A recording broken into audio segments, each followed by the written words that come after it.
want to be remembered of, where I started. Yeah. Yeah. Yeah, I mean, and that's important too. Like even like, when it comes to the film world, I have some films Mm, out like this online, this, mm. I'm like, I look at it and I cringe, Yeah, I and I'm get like, it. Yeah. and but I think that's important too because even in my journey on like Mm, YouTube, right? My first videos that I made, mm, I would throw them away right now. mm, But like it's a story. It's telling the story of me as an artist, like, mm, where I've come from and where I am now. And I think a lot of times without people seeing that mm, journey, mm, right?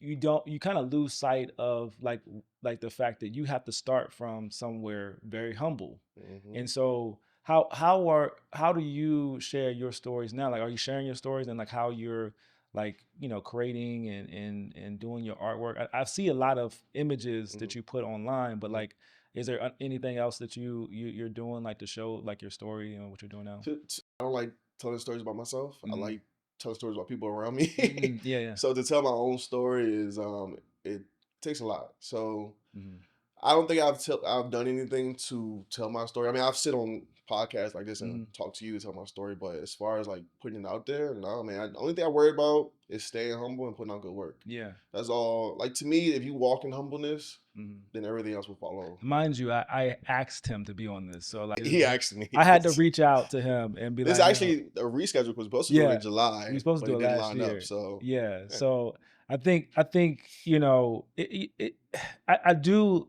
I think the first time I met you, I kind Mm, of felt that vibe, mm, like, and I usually gravitate towards people like that, mm, and I don't like to do things. I told you before we yeah. started, I don't like to do things, just because I like to do stuff because I really genuinely like enjoy people. Mm, So a little bit about the business side mm, um, of of tattooing. mm. Like you own this shop, Yes. Yeah.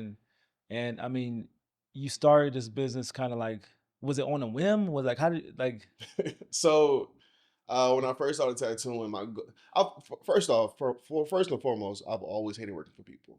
I've always hated having a boss. So I know I want to put myself in a position where I answer to nobody. yeah, yeah, And I just want to create a space where artists can come, artists feel welcome, artists can do their art, they can feel comfortable, and they can go home.